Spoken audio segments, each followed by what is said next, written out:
The following is a commercial program paid for by Heritage Agriculture. The opinions and views expressed belong to its sponsors and are not those of Nexstar Broadcasting, Inc., this station, or their affiliates or employees. Welcome to Farm Talk, where we look at issues that affect agriculture and ranching here in the natural state. Brought to you by Heritage Agriculture. Here is your host, Mike Linton.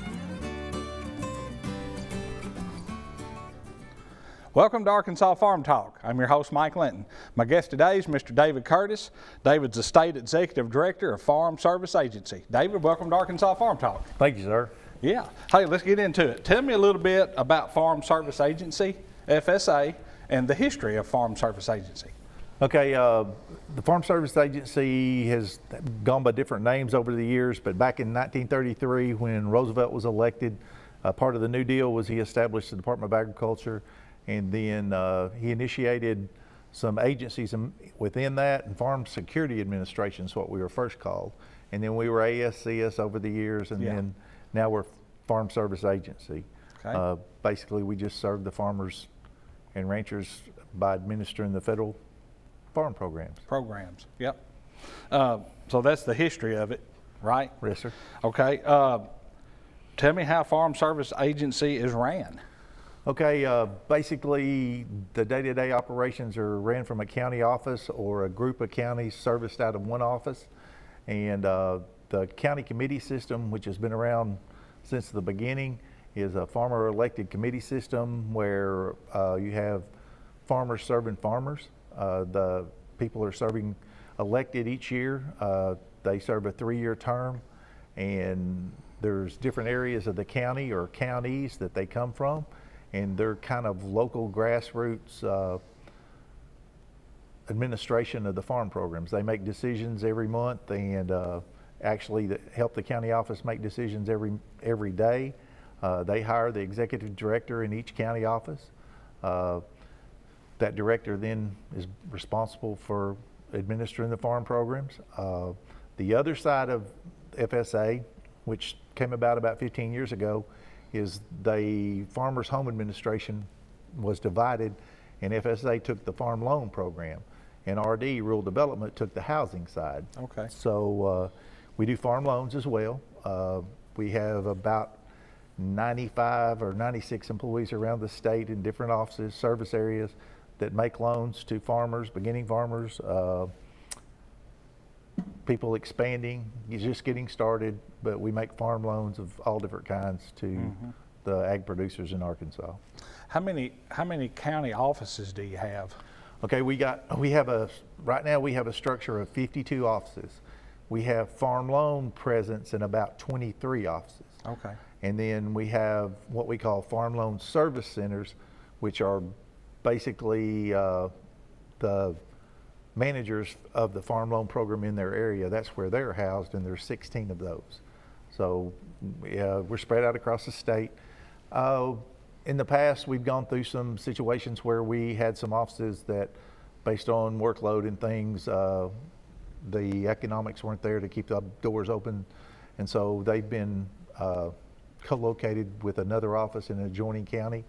And in that situation, the whole committee serves however many counties are in that service area. The most we have in any one area is 3 counties, and we have a few offices that are what we call shared management, and they have up to 3 counties in those offices. Okay. Where's your state office? You're the state executive director, so where's your state? Where are you located at? State office is here at 700 West Capitol. Okay. Just down the street here a few blocks, on the 5th floor of the federal building. 5028 is my office number. Okay. Let's get into programming. I know FSA offers lots of programs for producers.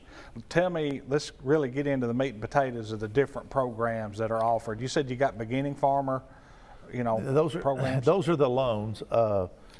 And to stay with my notes so I don't get lost. That's fine. Let's go with programs. And right now, probably the largest program in Arkansas is agricultural risk coverage and loss coverage protection, and that's an annual program that producers participate in and sign up in. It's primarily commodity producers, and it's the prices and the yields and everything are based on the market price and declines, and it kind of guarantees a level of income on each crop.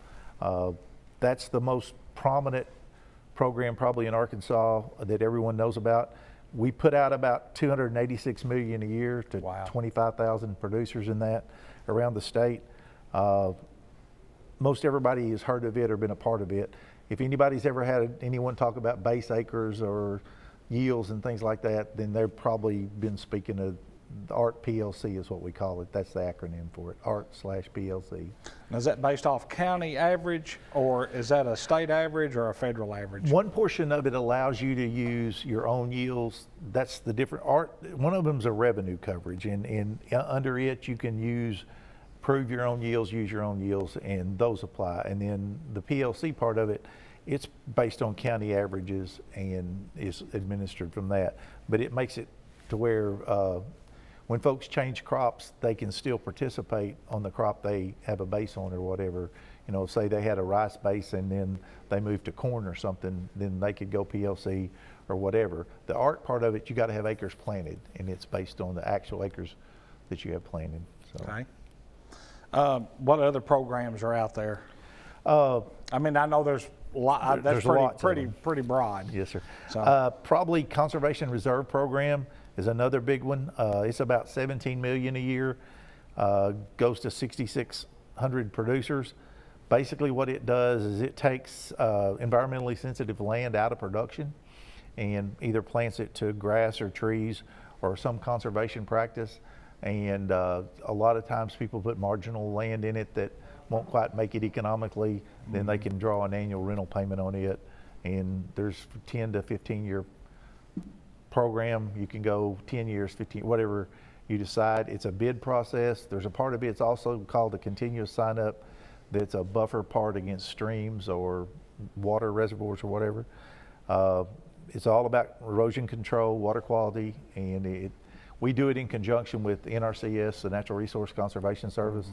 They're the technical agency on that, and then they write the plans, and then we administer the CRP program. Okay, but it is CRP. Is there another name for it? Conservation Reserve Program. Okay. That's it, yeah. Okay, that's the name of it. Okay.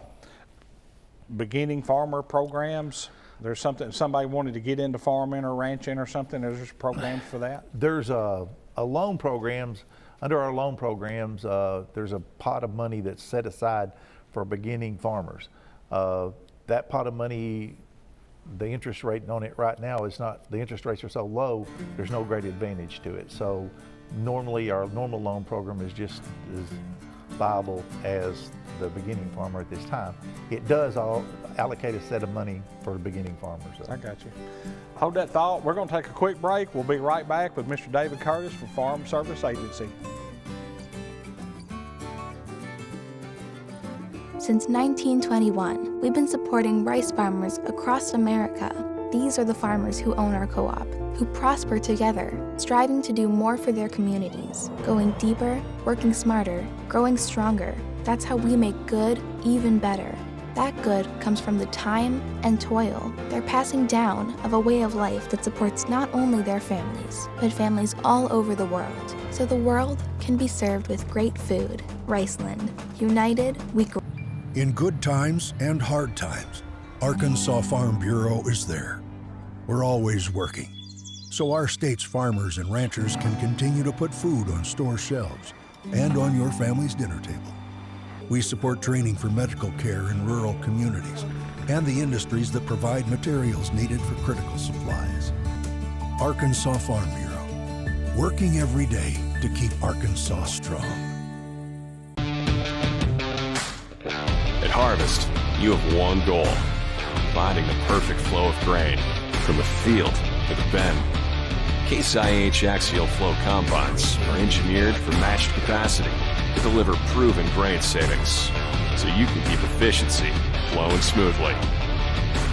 Find yours with the Case IH Axial Flow.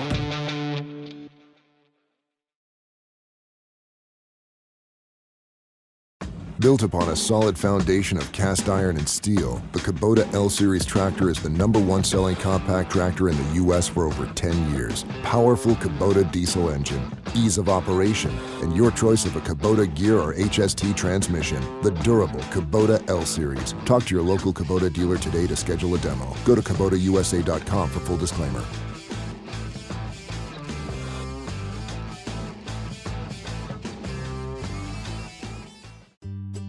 No matter how you buy ag equipment, AgDirect can finance it. We're powered by Farm Credit, people who know agriculture. So along with options to purchase, lease, or refinance, AgDirect offers attractive rates, helpful service, and ag-friendly terms. When you compare the price of iron, be sure to compare your cost of money. Ask for AgDirect, built for agriculture, powered by Farm Credit. Make sure you're prepared for the busy planting season ahead with Great Plains planters and drills available at Heritage Agriculture.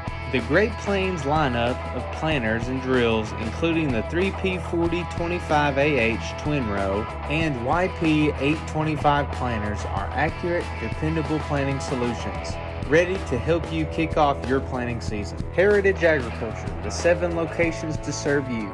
We're customer focused, customer driven, and we want your business. Welcome back to Arkansas Farm Talk. I'm with Mr. David Curtis with FSA. David, we were talking about programmings. We were talking about programs for young farmers, getting into it. Talk about that a little bit more. Okay, basically the young and beginning farmer program is basically on the loan side, and what that does is it sets aside a pot of money that is targeted toward beginning farmers.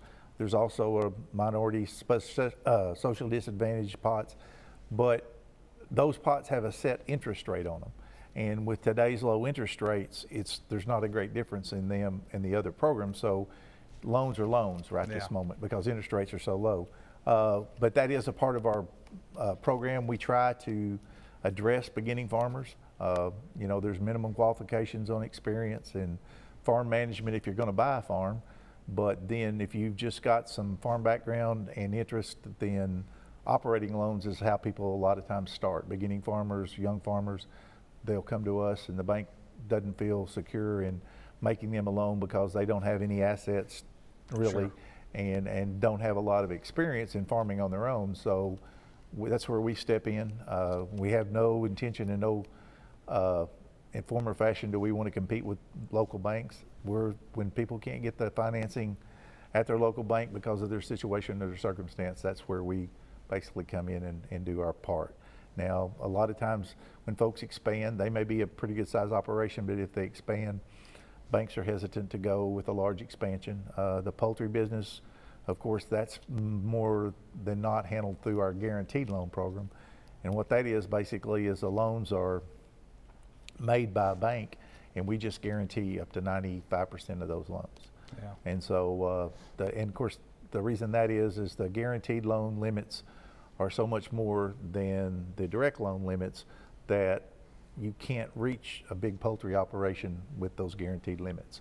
So the bankers can go ahead and do it, and then we can help them by guaranteeing their investment into the poultry industry. We have a lot of poultry loans in Arkansas. Mm-hmm. Loan-wise, I think we have about 5,655 direct loans for $398 million, and then we have about 1,864 guaranteed loans for $715 million. Well, you know, it's so hard for a young farmer or rancher to get started unless you've got to have some help. Either you got to have some family in it, or you got to have some outside help, somebody helping you with the land, helping you with the equipment, some of these other things. You know, I think the average age of farmer and row crop farmer and rancher in Arkansas today is 58. Yes, sir. You know, we need some young people to come along that want to continue the heritage. You know, because I've said it a zillion times. I'm gonna keep talking about it. The thing that, in my mind, that makes us one of the greatest country in the world is our American farmers and ranchers. Our Arkansas farmers and ranchers can produce enough food to feed the world. Right. Well, we need the next round coming We need them to get involved and want to get involved, but most of them don't really understand how, who to talk to, how do I go about it, you know, things like that. I wish there were more programs. I push the manufacturers all the time, hey, we need programs for young farmers and ranchers because they've got to have help getting started. And if we can help them, then they're going to be loyal as they grow and they can continue to get bigger, you know. Yes, sir, and I totally agree with you, and that's been a big part of my career over the years. Of course, my family we're in the cattle business, and I've grown up in it my entire life. I've been a part of it.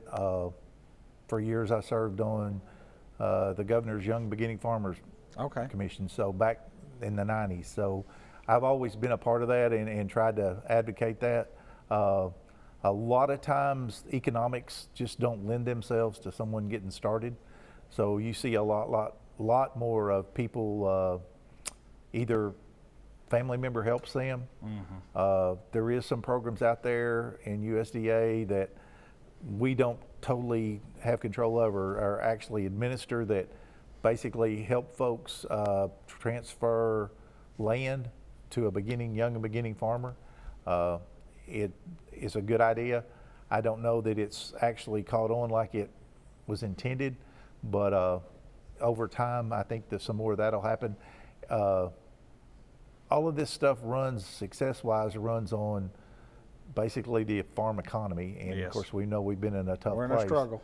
And so it's hard for folks. Of course, we all hope that what's coming up up our way from the Gulf doesn't make it tougher on us, but everybody needs to be prepared for the hurricanes. It looks like they're coming, and we'll have to deal with that in the next few weeks. Yeah, well, you know, and that's why I appreciate you're a busy man. I appreciate you taking time out of your busy schedule to be on the show, because so many producers really just don't know, who do I reach out to? I need to reach out to my local office. There are programs out there for rice farmers, for corn and bean farmers, for cattle producers. There's different programs out there. You just got to reach out to your local office, right? Yes, sir. Of course, we have the network of the 52 offices.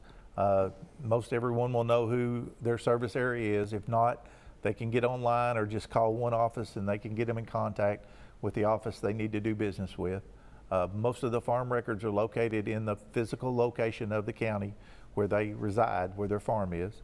So if you live in one county but you farm in another county, you need to deal with the county where you're farming, correct? Yes, sir. It's easier to start anyway. I mean, there's provisions to where if you've got operations in both counties, you can put them together at some point. If that's where your headquarters is? If your headquarters is there and you make requests and everything gets approved, you can transfer that other farm from there.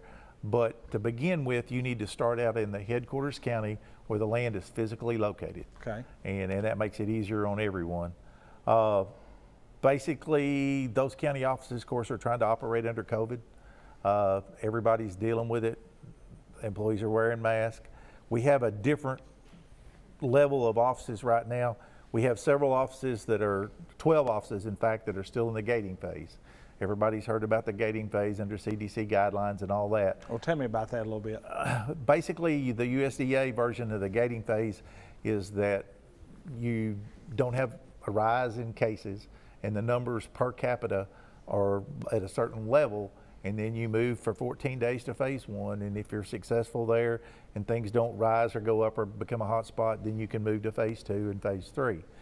Like I said, we have 12 in gating. We have 3 offices in phase 1, 42 offices in phase 2, and then we have about 6 offices we're fixing to try to move to phase 3. Okay. Now, some of these numbers don't match our 52 offices. That's because these include NRCS offices as well. Okay. Hold that thought. We're going to take a quick break. We'll be right back with Mr. David Curtis from FSA.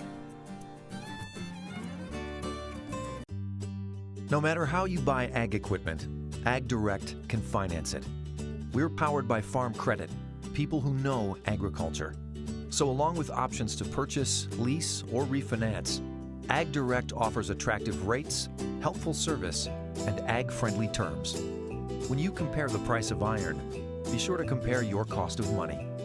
Ask for AgDirect, built for agriculture, powered by Farm Credit. A lot of land comes with a lot of work. The new Kubota MX Series has a lot to offer, including the versatility to mow, move hay bales, grade roads, and clear brush and snow. An optional spacious cab to keep you comfortable in any conditions. A front-end loader with excellent loader lift capacity, hydrostatic or gear transmission options, and affordably priced. Visit your local Kubota dealer today.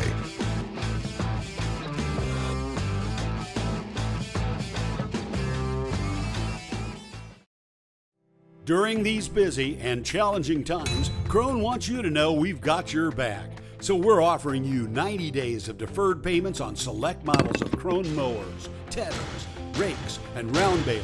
That's right, make no payments for 90 days. And you can choose from 0% financing options to get the new Krone equipment you need. Check out these low monthly payment examples on select models of new Krone equipment. A lot of land comes with a lot of work. The new Kubota MX Series has a lot to offer, including the versatility to mow, move hay bales, grade roads, and clear brush and snow. An optional spacious cab to keep you comfortable in any conditions. A front-end loader with excellent loader lift capacity, hydrostatic or gear transmission options, and affordably priced. Visit your local Kubota dealer today.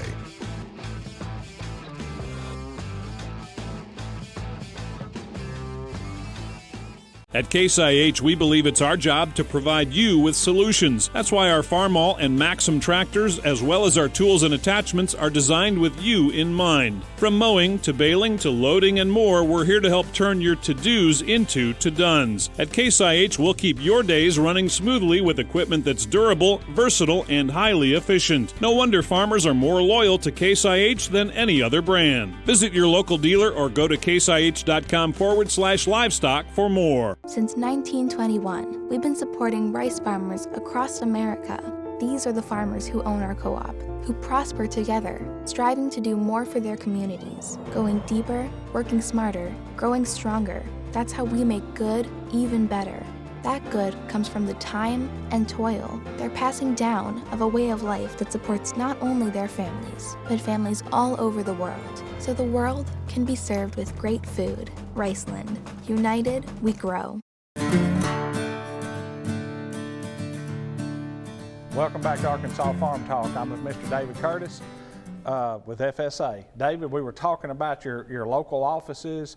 Some of them are open. Most of them you have to make a phone appointment or just call in. Tell me a little bit about that right now. Okay, the 12 offices I mentioned that were in the gating phase, and the 3 offices that are in phase 1, those people can only do business by phone. Okay. We have employees back there, and if they have a confined workspace, they can all be in the office, employee-wise. We have a few places where there's not enough confined space, and we may be doing a rotation of some sort. But most everyone's back in the office, but those 15 counties can't see customers face-to-face. Then we got 42 counties that are in phase 2, and in phase 2, that means you can make an appointment, and we can see you one at a time. We have some counties that have the luxury of having a window in their space, so they have a drive-up window. They make appointments, they come to that drive-up window. Okay, wow. And the rest of them, we have sneeze guards on the counter, so more than likely they'll come in, the sneeze guard has a place to pass things through. They try to social distance the best they can with the employees in the office. It's slow, but we've managed to get a lot done. We didn't talk about the CFAP program, but that's the Coronavirus Food Assistance Program. Yes. We put out about 100 and I was fixing to ask you about it because I know it is still going on. Correct? Yes, sir. It doesn't quit, or the sign up doesn't end till September the 11th. Okay. And basically we put out 130 million so far to 54,000 producers. So it's been a big program in Arkansas. Livestock producers, there's a lot of them in there because it was affected.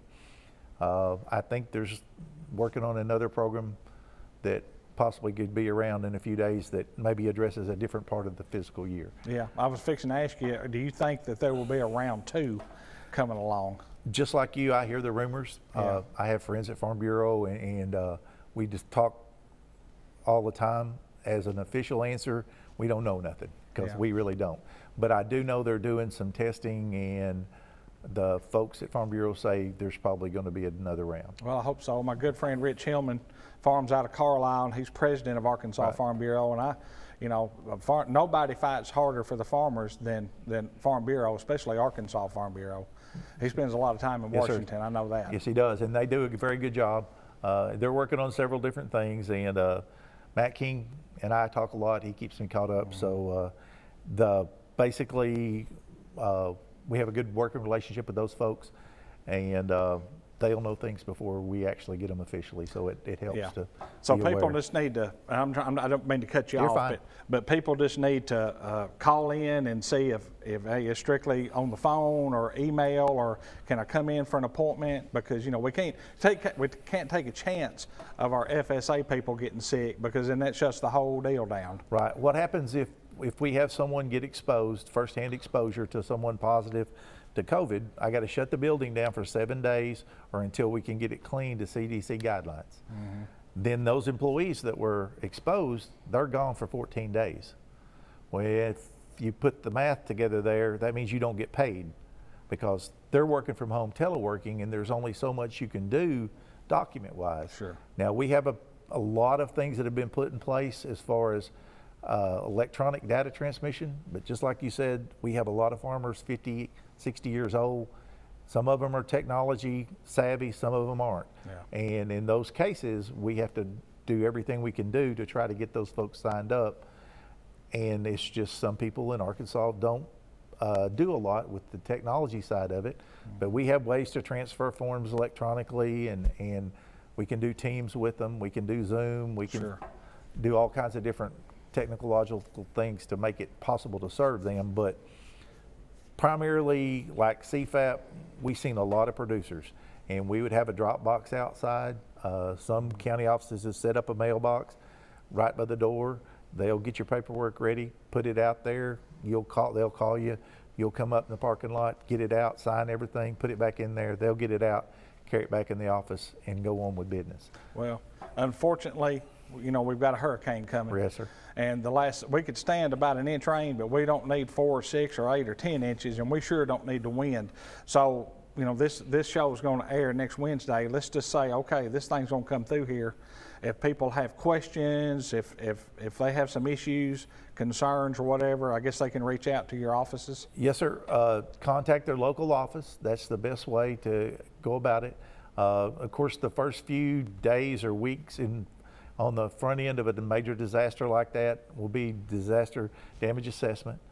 We have all kinds of programs, or not all kinds. We have some programs in place, emergency conservation program, and some other things that help with the damage that comes from the heavy rain, and hope we don't get it. Yes, sir. But we have to be prepared for it. Yeah, a good friend of mine in Alexandria, Louisiana, this morning, he and I were on a conference call, and he said that they're telling him in Alexandria that they could get as many as 10 hours of 40-mile-an-hour winds.